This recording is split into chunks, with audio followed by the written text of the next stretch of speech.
Baru saja saya menerima kunjungan atau melakukan pertemuan dengan Yang Mulia Bapak Tok Lam, Sekretaris Jenderal Partai Komunis Vietnam. Dalam pembicaraan tersebut, beliau menyampaikan bahwa Indonesia dan Vietnam sudah mempunyai hubungan yang sangat panjang selama 70 tahun.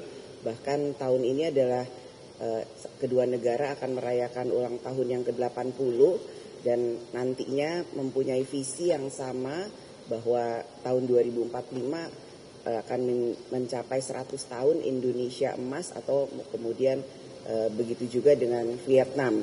Dan beliau menyampaikan bahwa hubungan ini sudah berjalan dimulai dengan satu modal yang sangat baik, yaitu hubungan baik antara kedua founding father, yaitu Presiden Soekarno dengan Presiden Ho Chi Minh yang merupakan sama-sama founding father dari kedua negara.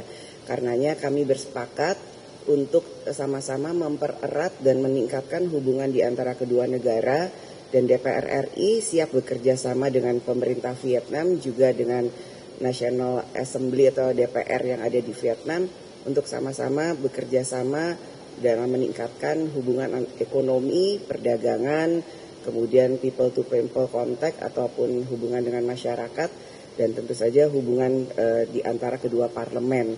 Karenanya saya juga membuka pintu bahwa di DPR ada 8 partai politik yang tentu saja akan siap bekerja sama dengan partai yang ada di Vietnam, dan kita akan sama-sama menjaga soliditas ASEAN karena dalam dinamika dunia global seperti ini bukan hanya di Asia Tenggara tapi juga di dunia dibutuhkan soliditas negara-negara ASEAN untuk lebih kuat, lebih solid dalam bergotong royong membangun negaranya masing-masing dan juga menjaga kawasan yang ada di Asia Tenggara, khususnya negara-negara ASEAN. Itu hal yang bisa saya sampaikan pada pertemuan yang tadi, dan beliau juga menyampaikan bahwa dalam pertemuan dengan Bapak Presiden Prabowo, beliau menyampaikan bahwa sudah banyak hal yang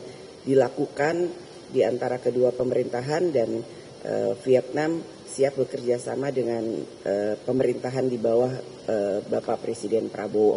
Itu yang bisa saya sampaikan terkait dengan pertemuan tadi pagi. Ada lagi pertanyaannya? Mbak Rio dari CNN TV. Selamat pagi Mbak.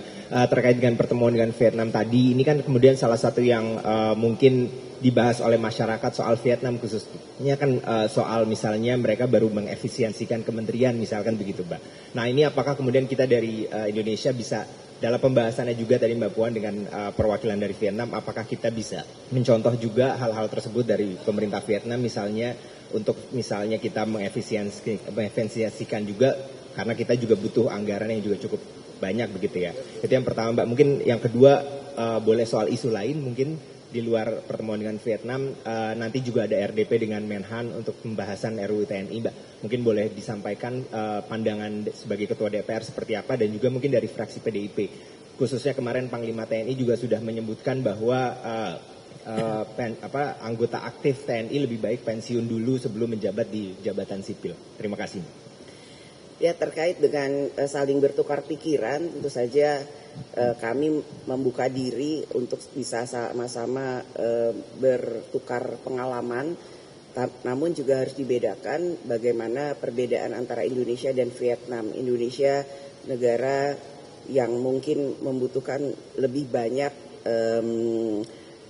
SDM yang diperlukan dalam membangun bangsa dan negara. Begitu juga mungkin ada pemikiran lain dari Vietnam untuk melakukan efisiensi. Namun apapun yang menjadi keputusan dari kedua negara ini, Indonesia dan Vietnam, tentu saja pasti didasari oleh keinginan atau landasan bagaimana yang terbaik untuk kedua negara tersebut sesuai dengan pemikiran dan kebutuhannya masing-masing. Jadi tentu saja terkait dengan bertukar pikiran, ya itu akan menjadi sangat baik. Tadi saya juga menyampaikan untuk menindaklanjuti pertemuan ini dengan Bapak Tolam yang akan dilakukan dengan teman-teman DPR. Download Tribun X sekarang, menghadirkan lokal menjadi Indonesia.